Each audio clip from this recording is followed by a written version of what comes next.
Hello and welcome to Mental Health Rebellion 101. My name is Hudson Harris.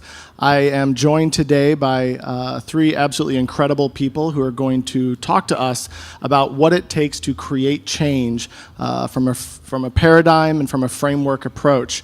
My goal here is to help all of you learn about how you can take these different frameworks out to your communities and to stay out of the guess way as much as possible. John, would you like to introduce yourself? Sure. My name's John Ohanian. I'm the president and CEO of 211 San Diego. Been 11 years in the spot, and we're excited about some things that we're doing. We incubated a project called the Community Information Exchange. And so basically the best way to describe 211 is you dial 911 for emergencies, you dial 211 for everything else. We're a 24/7 crisis line helping people connect to social service, community programs such as food assistance, housing, and things of that nature. Here, the buzzword in the health community is social determinants of health. That's the world that a lot of our social workers have been doing for many years.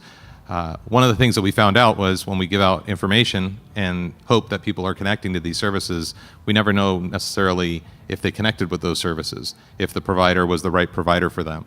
And so about 8 years ago, we won an innovation prize for an idea called the Community Information Exchange, a way that we can take that client, and when we make a referral to an organization, we can actually have a closed loop to know that that organization received that client, that they're going to be getting services.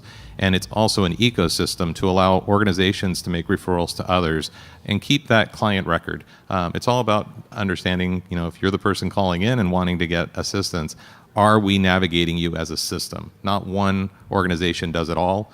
We work with about 6,000 programs and services just in San Diego County that are doing this type of work. So we want to make sure that that journey for our client ends up getting them the help they need.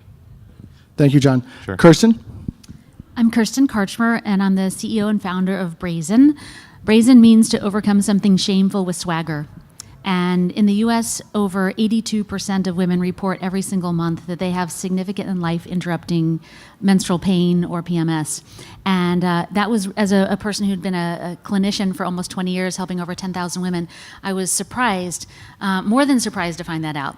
And as I started researching that, I started asking women, almost every woman has significant menstrual disease. Why is no one talking about it? How can we possibly be in the middle of a women's movement and no one is talking about our health, about women's health, and more importantly, especially given the context of what we're talking about today, around mental health, because so often women are overdiagnosed with bipolar and depression and prescribed lithium for conditions that are most likely to be related to their menstrual, not most likely, but often related to their menstrual cycle, where pharmaceutical interventions are not necessarily the appropriate intervention. So our technology helps to help women to understand that their menstrual cycles are a reflection of the sum of their habits, and that their menstrual cycles are also predictive of their long-term health. So all the conditions that are related around menstrual disease predict or increase the likelihood of heart disease, diabetes, stroke, and estrogen-dominant cancers. And so our mission is to build technology and products to help women to understand that ecosystem and then have agency, right, to have control of their life and their future outcomes. Thank you. Stephanie? Hello, everyone. My name is Stephanie Morgan. I am a design researcher at the Design Institute for Health at Dell Medical School. We are a kind of joint institute collaboration between UT Austin's College of Fine Arts as well as Dell Medical School. And I'm here today to share a variety of work we've done to look at how we can use design as a tool to create systemic change in healthcare. And when I say design, I mean everything from more traditional industrial product design, digital design, as well as looking at more of a systemic level, service design, how can we actually get new protocols, procedures, care models, business models, and lastly, more of the communication design. So how are we actually going to be able to disseminate this information and get people aligned on a new pathway forward? And specifically here, I might be talking about some of the work we've been doing with the Austin State Hospital redesign, which is the inpatient psychiatric hospital here that serves about 38 counties for adults in Central Texas. Wonderful. Thank you all for being here today. Just to kind of kick us off, you each gave very good introductions of your organizations. What I'd like to start this with is, for each of you, and let's start with you, Stephanie, what's your mission, the framework of approach that you're going after with redesigning the hospital system, with reimagining care delivery models? I will say I took a tour of the Dell, of the Design Institute, and their clinic space has no waiting rooms, and it's absolutely incredible. So those types of things are really kind of pushing pushing things forward, disrupting a lot. But if you could kind of sum up your mission and what you guys are really trying to achieve. Yeah, we're actually, it's pretty simple. I think we're looking to rethink everything when it comes to healthcare. So you can take a building, for example, and say, let's just design the spaces in a new way that we think might be provocative. And that's part of, I think, the way to address the solution. There also is the idea of we're going to need to train people in a different way. We're going to need to hire people who have a different mindset about approaching healthcare, which is a legacy system that we've kind of practiced in the same way for years and years and years. We're going to need to look at the financial component to all of this. Money is a big driver in healthcare. How can we be funneling that money into different ways? How should we be setting up spaces such that patients will walk in and feel a sense of calm as opposed to the fear that's so commonly associated with healthcare? So I think it's taking that systemic approach. It's understanding all of those pieces and being able to, both from a skill set as well as an organizational mindset, being able to execute on all of those as well to deliver the holistic solution. Perfect. Kirsten, I love your definition of Brazen, and I love that that's what you named your company, because I think it's absolutely perfect for the space that you're living in and for what you're going for. What would be your dream or your mission for what you want to bring to the women of the United States, but ideally the women of the world, especially in light of us working with the Sustainable Development Goals? So thanks about the name, because I really spent a lot of time trying to figure that out. So our mission, not only for women in the U.S., but for women globally, is to give them the tools and resources to help them to liberate themselves from their menstrual cycles, from their health problems, and whatever it is that restrains them. And so we feel like the first place to help women to have agency in any part of their life is through education. So many women have no idea how their bodies even work, much less how to understand that all of the problems that are happening around their reproductive system are not only, they're more than just a nuisance. Actually, they're prognostic in nature. And so our mission is essentially to end menstrual misery. Can you expand a little bit on the agency concept? Because you've mentioned that a couple times, but I think that's a pretty important part of what you're doing.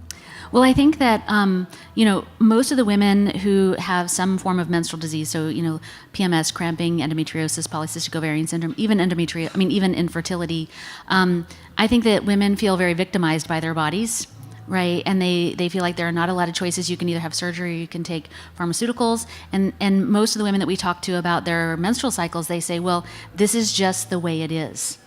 I always joke, like I'm a wannabe stand-up comedian, and I always joke and say, like, if we went into Congress tomorrow and we, had some devices that would simulate menstrual cramps, but on men's testicles, and we passed out like cupcakes and wine for everybody, and we said, we'll see you tomorrow, ladies. We'll hear some Tylenol. If we came back the next day, the men would say, that's never happening again. Mm-hmm. But we've been conditioned for so many generations that this is normal, this is how it is. We can't have agency to improve our health, the health of our offspring, and the health of our future if we don't even understand that that's a problem that's important and relevant diagnostic, but also that is absolutely addressable with tools that are practically free. That's wonderful. So in the interest of full disclosure, I live in San Diego. I'm also a big fan of 211 San Diego. John, can you explain a little bit, one of the things that really struck me as novel and innovative about what you did with the CIE was how not only you connecting people, but also how you created risk taxonomies and scores of how people are rated so that you can kind of build the support that they need. Can you talk a little bit about that? Sure. So there's a term called collective impact, and really the term collective impact means how do you change a community? How do you take goals that are bigger than one organization, but organizations and community-wide? And so in San Diego, we have Live Well San Diego. It's a strategy that the County of San Diego set out to basically improve health in our community throughout our entire community.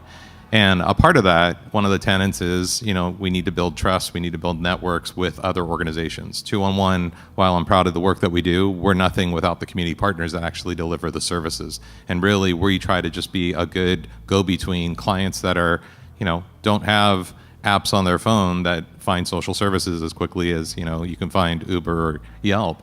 And so in social services, because it's so complex, not only do they need to find that right spot, but they need help when some need is not being met there.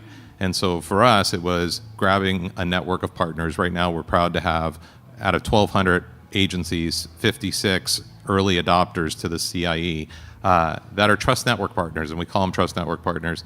But each organization evaluates their clients differently. So someone might evaluate someone's housing risk differently than agency A, agency B. So we came up with a risk rating scale to assess clients that all agencies would use, and we developed it with them to figure out what would work. And then agencies can share clients, share outcomes, communicate in an easier fashion. So a number of those things that take place, and when people want to replicate what we do, we first tell them, don't do it the way we did it. We've been on this for 8 years, and we're having to retool things that we set up. But it's really make sure that you have a good network and a good community ready to do these bigger vision projects, and then you can get started on the technology and all the other things to make it happen. Stephanie, the organization you're working with is not just redesigning the state hospital system. It's completely changing the face of healthcare, cardiology, mental health care from the ground up.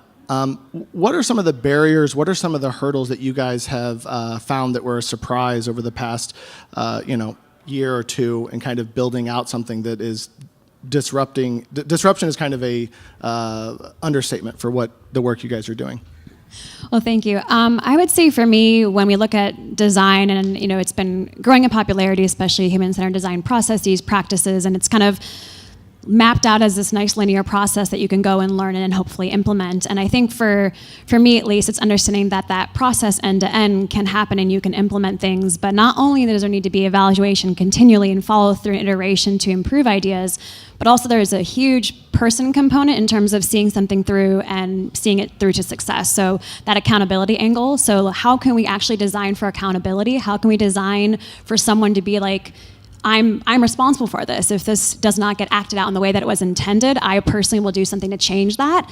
I think when we look at physical and digital design, you can create something, but creating behaviors in people is probably one of the more challenging things. So when you look to disrupt a system, changing the behavior from both the patients themselves, but the providers as well, has been, I think, probably one of the biggest areas we're still looking to improve on.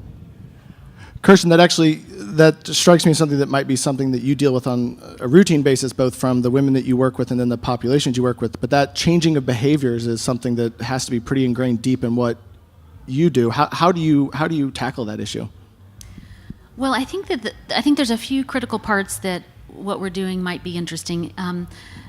I was a reproductive acupuncturist for 20 years, right? And so I had been spending time with women for almost a year trying to help them, in analog to modify their behavior. And what I realized is that there is an order of operation for behavior change that most people are not talking about. And so, for example, if you're trying to help a woman or someone to change their dietary habits. This is really, we know for all of us, right, who's not in the perfect health that we want to be, that's really hard to do. But if you look at the entire ecosystem, which is what we try to do at Brazen, as opposed to identifying this problem or this problem, like what does the entire ecosystem look like? And if you see, actually this person only sleeps 5 hours a night. First of all, society rewards that, like, oh, you're so tough, especially, we're doing it all. But also, when you're exhausted, you're producing more adrenaline, so you're then producing more cortisol, which actually makes you hold on to calories more, which makes you crave carbohydrates more, which makes you less likely to be able to resist eating foods that are not ideal for you. So when we're working around behavior change, the first step is to really identify, okay, what's the whole ecosystem, and what's the order of operations about how we're going to fix this, and then we start with one thing. And we say, okay, well, the first thing this person has to do to actually have a behavior change that's not even related to the most obvious behavior change is they have to X. Like, we have to help them to sleep. And then we have to diagnose for that. So why isn't this person sleeping? Is it because they're having too much caffeine? Is it because they need mental health? Is it because whatever? And then you have to address those problems. So I think that the secret for great behavior change is better diagnostics in helping people make a plan that makes sense. Sleep is really important too. Mine is because of my 2 children, but it's one of those things where you find those small micro changes at a root level really have an exponential impact as they go up. John, given the amount of work that you do with social service agencies, and given that a lot of social service agencies haven't really gotten on the tech revolution, how do you work to get buy-in from those organizations to, similar to what Stephanie was describing, but really shift a lot of what they do to go through technology? Well, I guess that's one of the lessons learned that I would say in visiting your center today, is kind of furthers it that we need to be building systems around the users. And I know that everyone talks about it. It's not a new concept. It's actually the way it's supposed to be done. But when you're working with social service organizations that are, I would say, all of us, and I would include the 2-on-1 system in that, you're talking 20 years behind the times.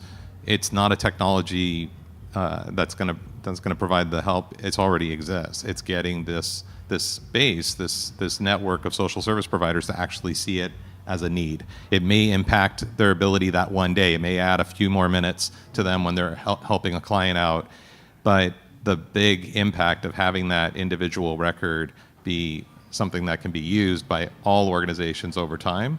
And also, I think people don't see it as their own information. We want our clients to be empowered with their own information so that when they walk into a support services or when they're with their doctor, they can really show, here's my situation, here's where I currently am, to understand how to best get the help. And I know, we're talking a lot about mental health. One of the things we've noticed from not having that best coordinated system in our communities is we create that. Clients that have to call numbers of places to get the help. They have to take 3 different buses to get to a center to get help versus the old model of a doctor makes house calls, looks around the house and says, you know what, this person might need some other things. We've gone so far to the other side that we are creating a lot of that tension with our clients as well. Stephanie, kind of following up on that, can you describe kind of the patient experience at the Design Institute in your clinic of how you've operationalized what John is talking about as far as bringing things to the client or making that as easy as possible? Because that's a pretty amazing way that you're doing that. Yeah, so to start with our UT Health Austin clinics that we worked on redesigning, when you walk in, you're greeted by a concierge staff, so it's pretty much a one-on-one interaction, and all of the billing paperwork is done there on an iPad with assistance and interpretation if needed for language. You're then invited to make yourself comfortable anywhere in the hallway. There is no formal waiting room. And ideally, when the room is ready, which usually is pretty quickly, the patient is escorted to that space. They're allowed to sit in there, make it their own, put their belongings in a cabinet, adjust the lighting as needed. There's a bunch of wayfinding and signage to help them with that. In terms of understanding that. And we do practice an integrated practice unit model, which means essentially when you're coming in for a visit, for example, for knee pain, instead of going to a doctor and getting a referral and then getting a referral to PT and a referral for this, all of those providers are in-house and ready to care for you. So you might see upwards of 3, 4, 5 providers in one visit, so they can be a bit longer, probably around like 2 hours or so for something like that. But ideally, you should walk away with your nutrition weight loss plan, your cognitive therapies you're going to be using to practice more mindfulness when it comes to pain control, your PT exercises, any sort of joint evaluation from the doctors. So we're really hoping that in that one visit, the experience of the patient will also be improved, but the outcomes will be simultaneously improved as well. So, kind of an underlying theme throughout all of this is really the concept around reducing both the burden of coordination of care, but then I think almost more importantly, it's reducing the barriers to care. And I think that's something that a lot of people, I think, struggle with understanding is that whether you're working, in a clinic situation or a community-based situation or a hospital, every step creates a barrier and you lose people. If you're working, with a challenging mental health condition, getting on a bus to go get your medicine is something that's a real challenge. Kirsten, how do you see Brazen Health helping reduce some of the barriers to care? So part of that agency discussion again, so taking control of who they are, but then how would you like to be able to have Brazen Health make it easier for people to get the care that they need and get the information that they need? Well, this is a big mission for us. We've talked to thousands of OB-GYNs across the country, and one of the messages that we get so often is that, to really deliver excellent women's health care, women need a multidisciplinary team. But what sounds like what you guys are building is really exactly that, which is really on the cutting edge of everything that is really valuable to all of healthcare. And we really listened to that, and we thought, well, can we, this is the kind of care that we are providing in our clinical experience, but can we use technology to be able to deliver, to pick up some of the slack where in areas where people don't have access to this kind of care, can we use technology to, one, be able to sort of diagnose the needs of that patient, right? And then be able to deliver exactly what that person needs at that particular piece of time. Now, is that as good as actually getting to be with a human? Never. But can we, even if we can meet people 50% better than what we're currently do, we think that's worth doing. And in some situations, like in our first iteration of this was only with fertility patients, and in the pilot that we built, the success rates were actually better than even in my clinic. So we took humans out and we actually took acupuncture out, but because the algorithm is not subjective,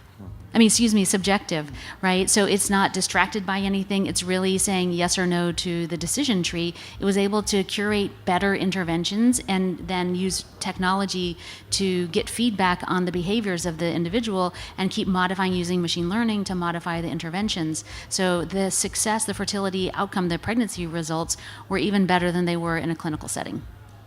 That's amazing. What kind of data is that algorithm taking in? Like, what are its information sources? So it's taking in information about their basal temperatures, about their lifestyle behaviors around sleep, around food, around water consumption, around vegetable consumption, around stress, and then signs and symptoms, and then every single parameter of their menstrual cycle.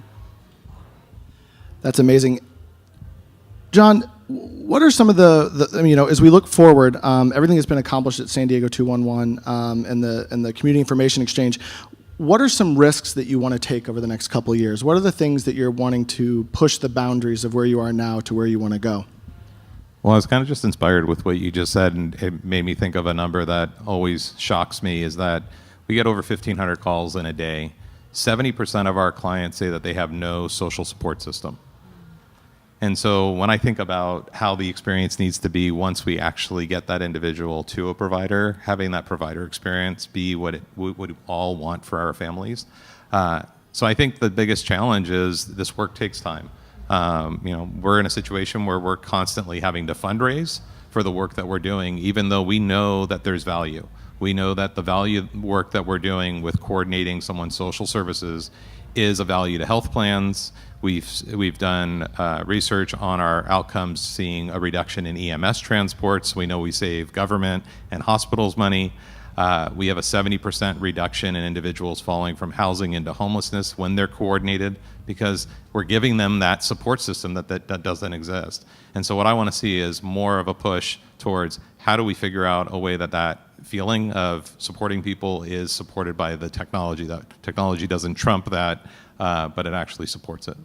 And if I remember correctly, you guys have a program where you work with post-discharge high utilizers from the emergency department that you've had some pretty remarkable results with. Yeah, I think it comes back to the same thing. If you check in on people, there's a reason why people aren't accessing services. They may call one day or they may have a need, but guess what? There's other things that are more stressing in their lives. They're taking care of their families, and so they don't always make that contact. And so I think as providers, it's not good enough to give them the information, but know that a lot of these individuals need other types of care and help. We've shown individuals that were recurring, 30% of them were coming back to the emergency room. Just by one phone call every couple weeks, we reduced it to about 9%. And that could have been just a phone call saying, checking in, did you need anything else? And so I think if we get a way to do that a little bit more, and again, it's not just us as an organization, but we want to, our whole point of this tool is that it serves, if both of you are working with the same client, you now have a tool to actually see that you are working with that client, and hey, you know what, I'm going to call and check on Kirsten's client for her and let her know what's going on. And now we have a little bit more of a community helping these individuals versus them being bounced around our system.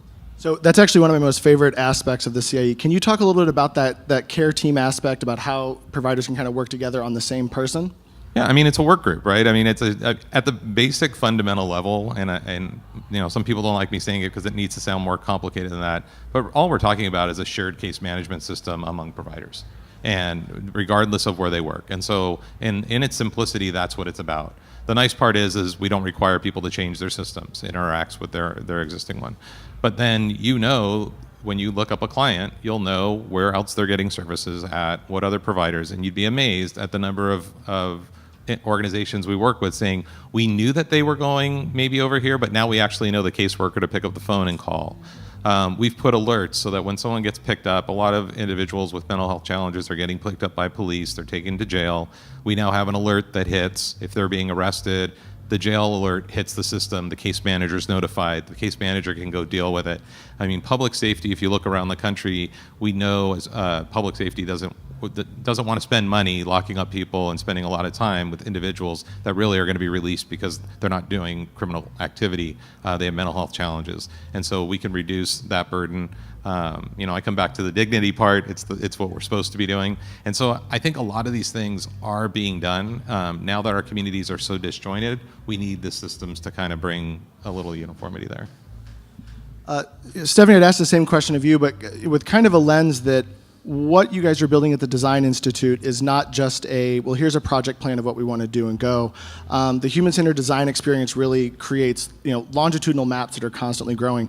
Where are the risks that you're wanting to take? You mentioned earlier the innovation clinical room. What are the things that you're wanting to do? What are the things that you're going to force you to take risks and make those kind of hard decisions? I don't know if this is answering the question, but I would say it's taking that risk. I think there is a lot of talk and there's a lot of ideas, and we were just talking about this actually at our Monday morning meeting with our team, and how a lot of conversations happen where individuals talk about like the principles you should be designing for, how to go about doing things, and methods and processes. But at the end of the day, are we actually doing? Are we learning? Are we iterating where we're wrong and knowing that we will fail? I think it's not coming in with any preconceived notion or thinking you're going to have the one-size-fits-all nail on the head that first try. You're going to fail. And as long as you are open to that and you have an organization that supports that process, I think that's where the room for opportunity really lies. So going back to your accountability comment, from earlier. Mm-hmm. So how are you bridging that? I mean, what is that? I think everybody here has worked with medical professionals that at times were difficult, perhaps, to work with. Like, how are you actually doing that in real life? Like, how are you bridging the innovation to action step? Yeah, so for example, we had some great praise about the clinical spaces that we have opened and been operating for about a year and a half now, and we got feedback from our providers about what they didn't like about that within weeks of it opening. Things that ranged from the chairs are uncomfortable to sit in for certain conversations I have with patients. The rooms still feel a bit cold with the coloring. We're having issues with some sound with difficult conversations. So we received a lot of feedback about our design, and I guess as designers we could have made the call of, well, we did it, it's done, we think it's perfect, bye. But instead as a matter of a couple months ago, we did 2 mock-ups of different styles of rooms with iterations on some noise, some different warmth kind of aesthetics and detailing to help try and bridge that gap of what the providers were voicing. We had them come through and look at it and take surveys and give us feedback on it in service of seeing how we can continually improve. So I think it's never looking at something as a done deal, and always as just a learning lab and the ability to prototype things and try them out and learn from them and be open to the feedback and receptive to it. Kirsten, can you talk a little bit about your iterative development, some with the breadth of experience that you have and the number of women that you've helped, and then even moving into the space that you are now with the tech that you're bringing? How do you iterate? How do you design, with some of the same kind of ideas in mind, that we want to be able to fail fast and fail forward? So how do you do that? Well, I want to dovetail off what you were saying around failing. I think that a piece of advice that I had from a mentor was really critical about 4 years ago. He said to me, he goes, "I don't think you're playing a big enough game." I said, "What are you talking about? I'm like breaking every rule here." He goes, "No way." He goes, "You're not failing enough." And I said, "I don't know, this didn't work and that." He goes, No. He goes, "You want to really break something, you need to set a goal to fail 50% of the time." He's like, "Only until you really aspire to play so big that half of the things that you try don't work, that you will discover something that you never thought possible before." And so that really gave me a lot of freedom. This person happened to be on my board also, so a lot of... That's fortunate to do a board a lot member of that support, supports that. right? For the board That's really saying, rare. Like, we have invested in something big here, and we want to see if you can crack it open. And so that kind of support, like you're saying, the institutional support is really critical to that. I think that the innovation when you're building technology and you have tens of thousands of users using your system, it actually gives you very fast feedback. And, because women are for the most part that we've been working with, have had, a lot of interest in helping us to succeed. They want us to win too. So getting users to give us great feedback, to do interviews, has been incredibly useful for us. We're basically I know what's possible around changing signs, symptoms, outcomes in an analog system. So that sort of was our benchmark that we were working against. Can we do it more effectively with less friction? How can, our goal is basically how can we minimize the requests, the asks that we make of users to have the maximum outcome in their health changes? So what's the least that we can get them to do where after 3 or 6 or 9 months, and for the least amount of money, right? Really our mission is, partly to really democratize access to women's health. So that's...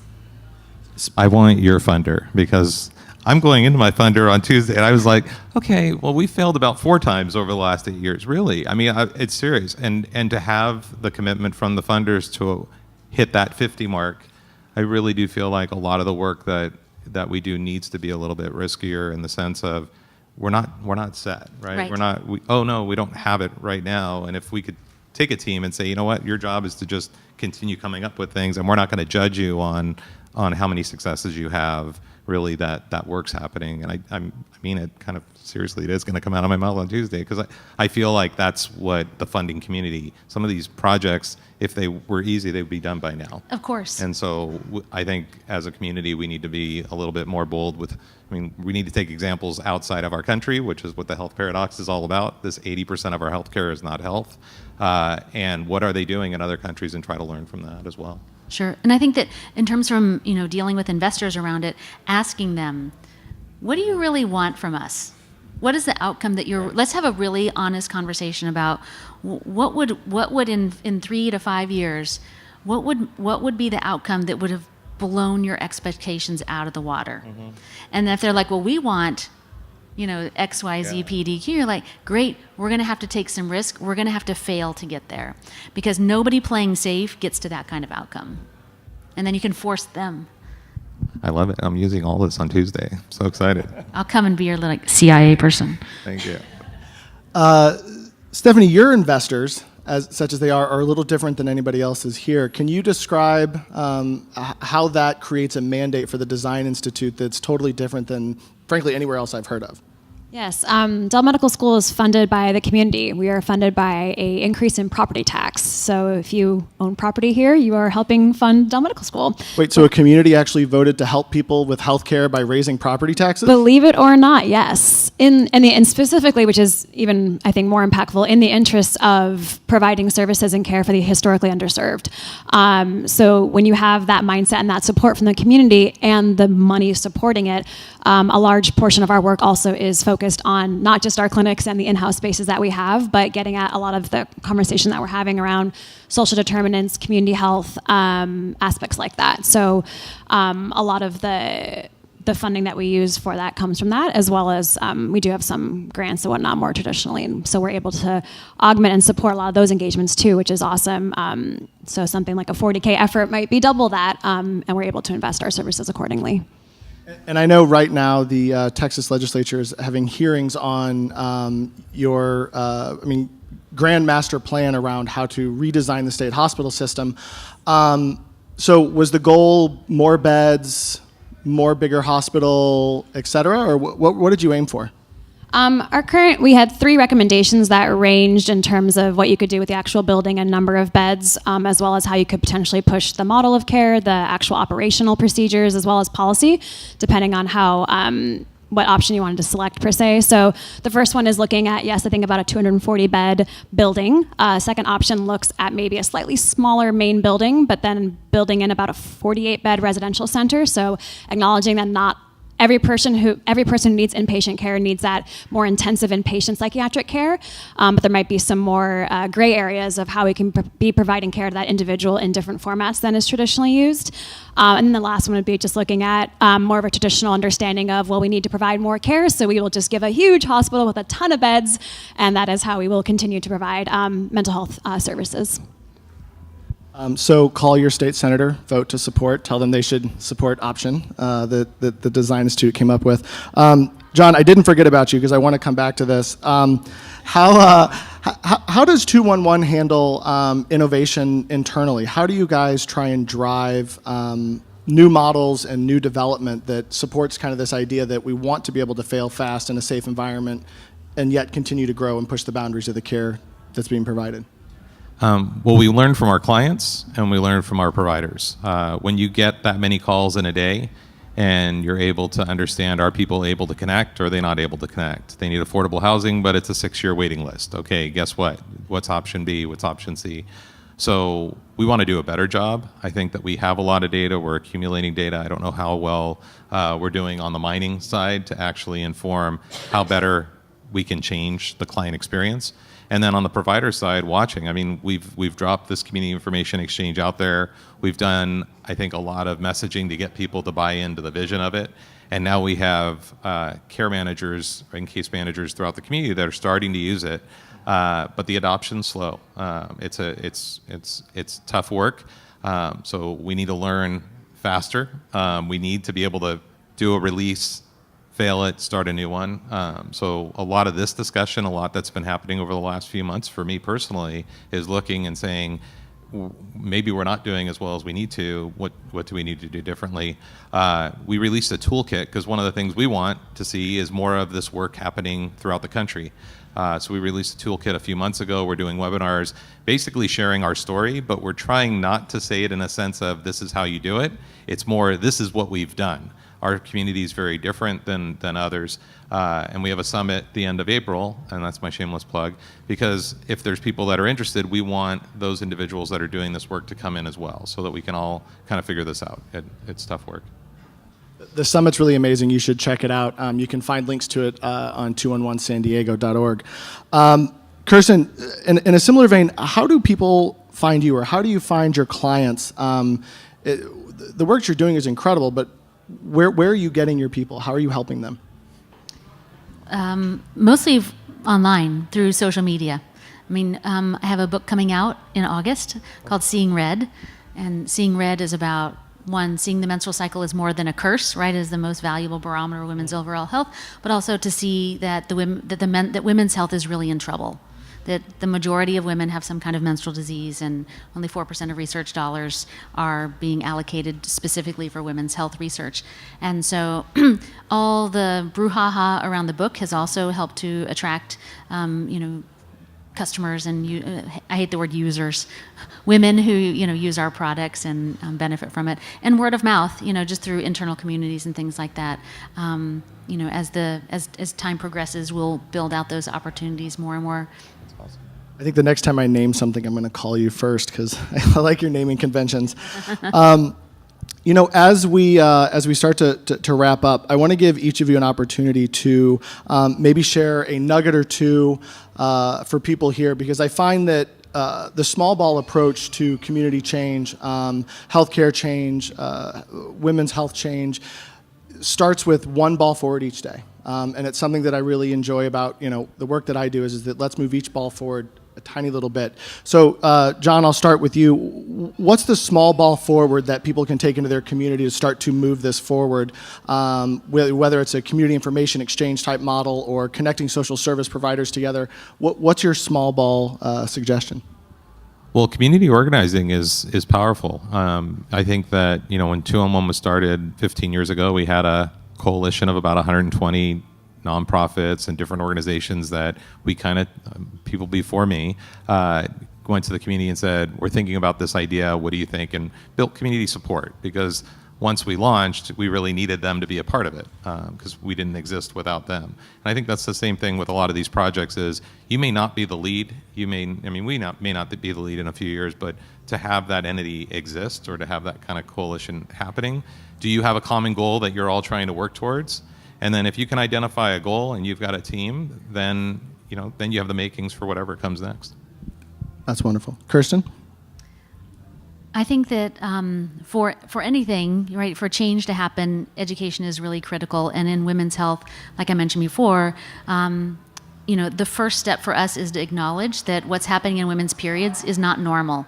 Right? Just because 80% of us are sick every single month doesn't mean it's normal. It just means that it's common and that it's changeable. And so my request, if people want to do the local thing to do, is to go on social media and make some kind of comment that PMS and cramping aren't normal. Right? You can ending menstrual misery is the first step to female empowerment. Right? Because we can't really win take any place in society when we're not first taking care of ourselves, like putting the oxygen in ourselves. That's actually something that I've seen a lot is I'm not really big in social media, but as I've started to become more and more in positions like this to try and help spread the messages that you guys bring, I found that the destigmatization can be as simple as a meme. It can be as simple as a post about having a bad day or that you're struggling with your own anxiety, your own depression. And that's really powerful because I think there's power in sharing. It creates a common burden and it eases it just a little bit each time. It's interesting that you say that because I have a 13-year-old daughter, and while with my 15-year-old son, we sort of talk about everything. There's really nothing it's not on the table for us. And but with my 13-year-old daughter, she doesn't want to talk about any of this. She's quite mortified. And so I kept thinking well, how can I talk to her? How can I educate her about the things that I think are important about being a woman without mortifying her? So I started sending her memes, right? And so we didn't have to have a conversation about it. She doesn't want to have a conversation about it. And so what she would do when I would try to talk about it is she would get on her phone. And so I was like, well, if you're going to go on your phone, I'm going to meet you on your phone with humor and see if I can start, infiltrating that way. And it's been really effective. So you're right. Humor can be a really powerful way to destigmatize any difficult conversation. Can you share some of those later? Or Yeah. That'd be wonderful. Oh, Thank you. yeah. Yes, please do. Stephanie, what's your small ball takeaway? My small ball that you could theoretically do before end of day today would be to sign up for a mental health first aid course. I don't know if they have a formal certification yet, but a course. Educate yourself, understand what you can do when someone is perhaps on the brink of crisis or in crisis. We have no problem as a society getting CPR certified. Some jobs require it. Someone drops to the ground. Ideally, someone in this room should be able to help. And it's not the same for mental health. So just take that step forward, become a bit more educated, a bit more informed in a way that you can hopefully help someone in your community. Wonderful. Thank all of you for coming today. This was absolutely wonderful. I hope it's the first of many in the Mental Health Rebellion. Thank you all for watching and for attending. Be the change you want to see in the world. Thank you.